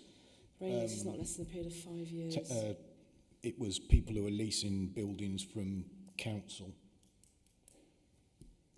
It focused on leaseholders, Yeah, didn't it's it? 'Cause leaseholders, There was so- leaseholder properties, yes, not private rents or housing associations. It was leaseholder properties. But if you're still So if there was less than 5 years on the lease, then we wouldn't provide works for that property because the property could change after that. Most long leases have a longer period than 5 years, don't they? But it's for those that have 5 years less. you can have leasehold properties these days, can't you? I mean, Yeah, we've got some of the council buildings, they've done their right to buy their leasehold, not outright purchases. well, there's whole estates now. being Yeah, there's built whole with estates. management Yeah. charges, and technically they're leaseholds, yeah. leases, aren't they? Yeah. So as long as it all makes sense in the end of the day, it's just something I thought was strange. I think the emphasis is to emphasise that leaseholders are eligible for TFGs because that's what Yeah. came up at EAP. Are leaseholders eligible? And they are eligible, which is why we've put the wording in here that as long as they meet the rest of the grant criteria. But if the period of the lease is less than 5 years, then that changes things. And communal areas are included. We're all happy with number 10. And then we've got unchanged policy home move grants. Anybody got any questions there? No? Home repair grants, that's all being simplified. All happy? Councillor Pengelly? Oh. Well, the next one's report background, so... It's to do with, towards the end of the report, there's a small report on HMOs. Yeah. And I don't understand what, because it's on about the size of HMOs. Yeah. And I thought, it didn't say anything about disabled adaptations in an HMO. So if somebody's in an HMO and they need something, then how would that be done? They would Or- still be eligible. We They haven't would still be provided eligible. many at all. Yeah. The reason this policy includes some element of empty properties and HMOs, which is different subject matter, is because there is no other policy at the moment. And obviously this is an upgrade, a refresh of the existing policy that we had in place at vesting day. At a later date, I will be bringing forward a new policy on specifically looking at HMOs and enforcement and an empty home strategy. But for now, I still wanted to capture that important work because it's important to capture it, but it doesn't. I see it doesn't always make sense, but it's not featured anywhere else at the moment. So when this policy is revised at a later date, I think that wording around all the stuff about HMOs and empty properties will be removed. All that worried me was I thought I'm not going to be voting on something that's just not there in the I'm reading through it that says we agree on this standard size for HMOs, so we're not voting on that tonight. That's okay. Okay. So we're into in 7.2 in legal and governance, right at the end, it talks about council being challenged on a decision, and I think this relates a little bit to the independent panels. So if there's a decision not to award a discretionary grant, is there some form of right to appeal? Once people know the independent panel's there, will they be able to appeal to it? To look at it rather than it be council generated, because there's the decision to be made. I can consider that, because I would suspect on the few cases that we've dealt with currently that have gone forward, the answer's always been yes anyway. We've always usually said yes because they are so few and far between. They are exceptional. We've been able to demonstrate that the family is suffering from financial hardship. So we've never really needed to consider any right of appeal or anything like that. So, but we can factor that into the terms and conditions of the independent panel and the governance around that. Yeah, I can. Every request I've seen has been approved. That I've seen. So it's always been reasonable, proportionate, yeah. and within the legal spirit of how we're operating these grants. There's always one, though, isn't there? There will be the next one after this has been approved will be a contentious one. We can look into on the terms of reference for the board. We can look at that. In 7.4 risk, and obviously you mentioned in your preamble that the major risk really is funding not being available. But presumably, because you've got a backlog, you don't have any scheduling of and trying to space it out every month. You just do them as they come, and if you run out 3/4 of the way through the year, well. Yeah, we have never run out of money. I mean, obviously, new cases are added to the waiting list all the time. Some cases are withdrawn, some cases closed because the client's died. The waiting list is a moving beast, really, and we've never run out of funds. We've always had enough money to provide and deliver grants within each financial year, and there's always been quite a significant underspend each year, which is why we've put in all these discretionary measures now. Because if anything, from the finance side, I'm always getting challenged as to why I'm not spending all my money. But whilst the demand's high, not everyone's eligible. So this is a way of spending all the money and offering more measures to help more people. Yeah, if we did run out, if the funding did stop mid financial year, then we'd run out of money. We'd have to go to finance to get additional funds to cover the mandatory grants that we have to give, so that the mandatory grants would carry on. We'd just have to find the money from somewhere. Chair, I think in terms of how we do the forecasting, that shouldn't happen. We should see that far enough over the horizon to be able to take, abortive action in terms of removing discretionary grants to allow us to continue to fund the mandatory grants. And as Amy said, most of these grants actually run for over an 18-month period, so they cross-cut 2 financial years in terms of payments, a lot of these larger grants that we offer. Okay. And the last thing, I going back to the consultation, I thought it was good to see so many professionals, if you like, people actually engaging and giving their comments. But it did concern me that a lot of the questions, as if they didn't quite understand what was going on and what the things. I wondered if there's some guidance and some training for staff. There is, yes, that is going to be addressed. We have got a few number of new surveyors, younger surveyors, junior surveyors that are currently on a programme of being trained up, and obviously we have got very good, robust written procedures. So I agree. Some of those questions I was surprised of as well, and there is a training need there. So that is being addressed and will continue to be addressed through their own individual learning plans. Yeah, just struck me that it was good they were involved, but why didn't they know? Yeah. Okay. Anything else? Yeah, Councillor Fedorovic. Thank you, Chair. Just a couple of quick last bits. So I pulled up the same bit that you noted about the lost it now. About the lease period of 5 years. I just wondered if that could be clarified a little bit more, just in the wording, just because I also flagged that exact same line. So I wanted to just note that. Also, with regards to the home repair grant, I think it makes sense to consolidate that into one, so it's a bit simpler. But I did want to find out about who that is advertised to, because I appreciate, like you're saying, we as a council will probably know the people who need this the most. And I didn't know if this was just within this scheme of work or if it's more widely promoted. Obviously, you're sort of saying you don't advertise it, which is why I was kind of interested, because I think there's quite a lot of people that probably would benefit, but I'm sure we're aware of that. So I've got circa £600,000 in a capital budget for home repair grants, and that's largely come from the legacy councils.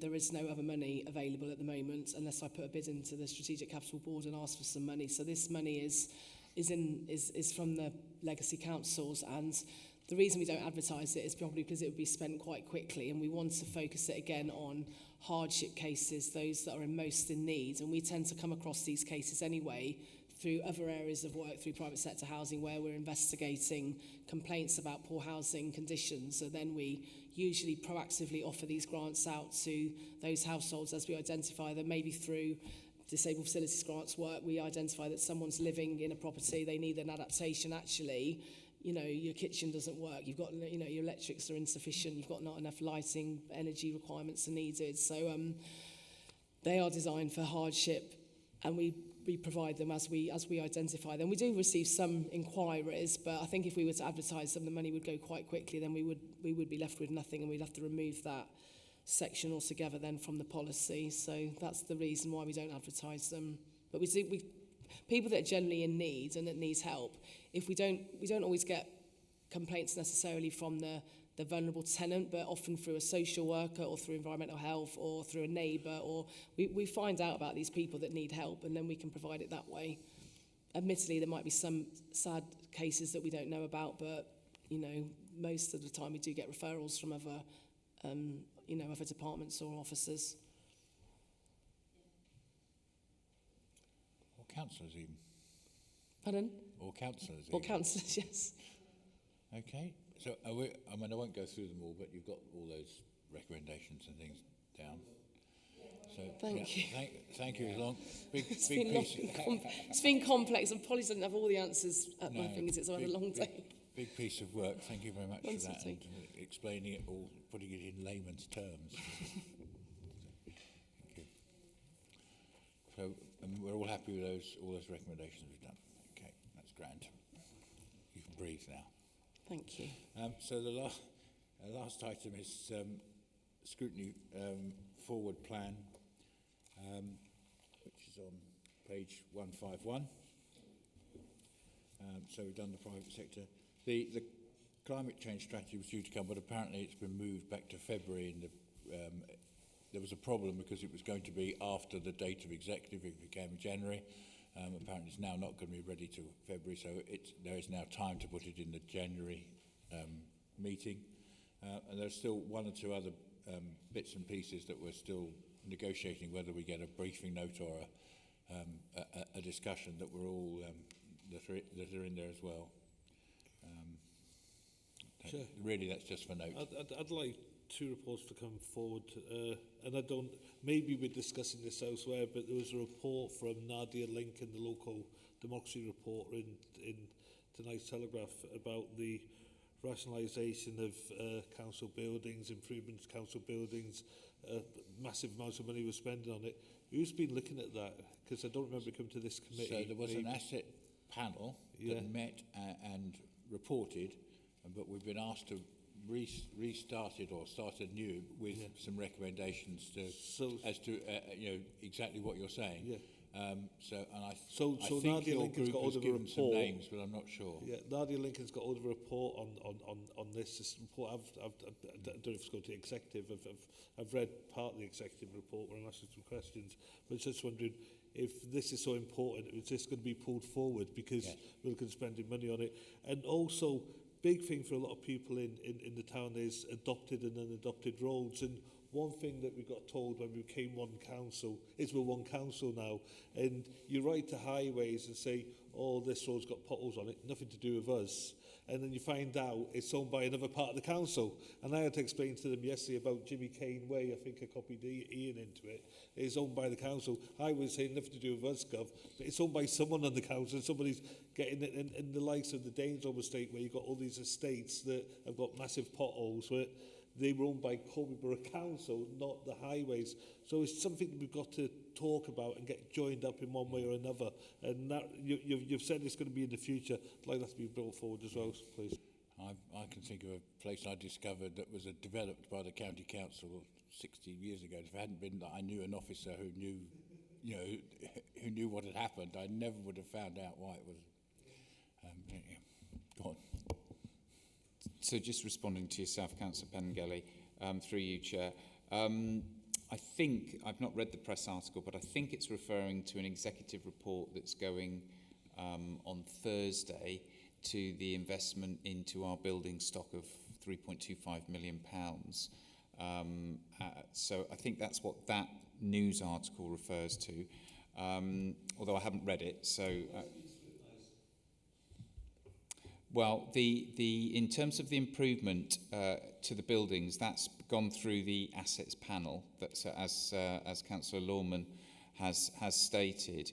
In terms of, it's not come to this scrutiny. No, absolutely, but it's gone through the assets panel, and there's been numerous member meetings with regards to that, and the final list of buildings that were agreed to be retained also went through scrutiny as well, and sense checked with that panel. So there has been a degree of scrutiny, but it's not been to this scrutiny committee, which I do accept. Obviously, if members would like it to come onto a future date, then we can put that into the timetable, and through outside of this meeting, have a conversation with the chair as to when we schedule that in. Bearing in mind we're sort of a bit concertinaed up at the moment before we hit the elections next year. So, but more than happy to take that offline, discuss with the chair, see where we can bring that forward. There are two. Sorry, Chair, if you can just give me 30 seconds more. There'll also be two briefing papers coming to members. One on Beach Close. So you may remember that did come to scrutiny, and you came forward with a number of questions. So we've done a briefing note responding to those questions and an update. So that's out already. That's out. Perfect. And there's a future one coming on Dunlop Close in Corby as well, which when you read that briefing note, you may want to then say, actually, we'd like to scrutinise that, and that's equally fine as well. But we thought the briefing note in advance, and then you can form an opinion. Thanks, Chair. Yeah. So there will be a politically balanced panel for the asset rationalisation, which making recommendations. So you'll presumably within your group you'll come up with some names. I can't remember the 7 membership, I think.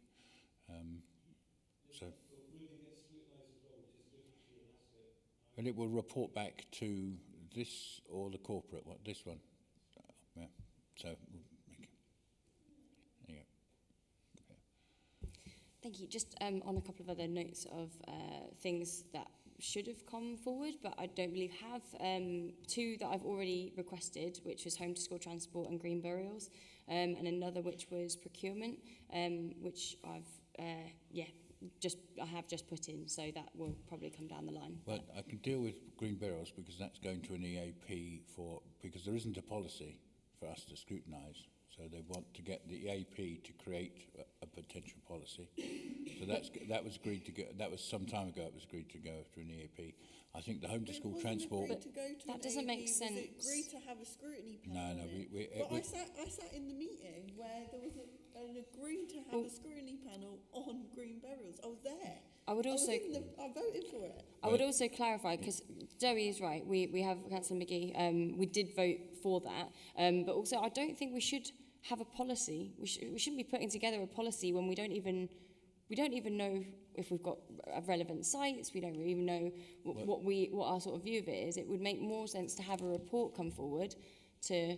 That was the point of an EAP, having the information from the relevant officers and so on. The home to school transport one, I think we agreed we would wait until it'd been in operation for the new service for a year until it comes back. I don't remember the other one either. But yeah, Councillor, Mr. Smith wanted to come in about the. Chair, just on the green burials thing, I think there was some time ago a proposal that there would be potentially a scrutiny working group that looked at something on green burials, and I think the purpose of that was to look at what potential options might be brought forward that then might inform a policy. That piece of work didn't feature in the forward plan in relation to scrutiny, but clearly that's scrutiny's gift as to whether that does, get back onto your forward plan, because officers would be happy to support a piece of work. I think it went to Scrutiny Management Board, and Scrutiny Management Board decided to put it to EAP because there wasn't a policy. And the procurement one is going to corporate, and I know that Councillor Buckingham's got that in hand. So there's quite a difference between it going to EAP with a vague report versus us having an actual working group that could really see it come to fruition. I think it's quite a huge difference in my personal opinion. Being gaslighted. We voted Yeah, but to EAP have a scrutiny panel on this, and the Scrutiny Management Board have overruled that scrutiny panel that voted to have the working group and taken it upon themselves to send it to the executive instead, completely disregarding the cross-party support that was in the room for that working group that night. That is exactly what's going on here. Let's lay it out and not dance around it. It hasn't been sent to executives, it's been sent to an EAP, and the EAP is made up of councillors as well. So there's still councillors looking at it. But what do we get to scrutinise? But a working group would be able to work through. I mean, quite frankly, I think we need the information before we can even consider a policy. We may not want a policy, which is why I don't think the EAP is the right place. Yeah, I mean, really, if we've got the support in the room today, I think we should reconsider this, because I've put forward a report today as to the huge benefits that this could have, not only for our residents, but for us as a council, for reducing costs, for improved environmental offerings, all these great things. Nobody's arguing there may not be benefits, but the process is that it goes to an EAP because they will formulate a policy, which could then go to executive. Decided so and completely ignored the outcome of the previous scrutiny meeting. That is exactly what this is. The Scrutiny Management Board have taken it upon themselves to enact this rather than follow what was recommended in the scrutiny meeting. So if I can just... So with any policy that's formulated, and that policy is formulated from a report, it is important that those policies then are scrutinised. The scrutiny panel, which is my argument last time, we cannot have scrutiny creating a policy because then it can't be scrutinised. So it has to go to an EAP, which is what I said last time. It has to go to an EAP to formulate it so that then that comes... Otherwise, we are bypassing scrutiny entirely. We can't have the scrutiny panel creating policies and bypassing scrutiny. You can't do that. It makes no sense to do that. But it does need to happen. So I'm not sure which EAP it's going to. Do you know, Mr. Smith? Is it? I think it is sustainable. We'll have to check the forward plans to see when that's coming forward. Absolutely no reason why other councillors can't attend an EAP meeting. It's an open meeting to councillors to attend. So and put their point, and presumably be part of any working group that it forms. There's no bar. There's no hidden. No. Go on, I was going to comment separately on the homeschool transport and just say happy to put that onto the forward plan as well. That's absolutely fine. Yeah. Okay, thank you very much. That's the close of the meeting. That's the end of items. Thank you very much.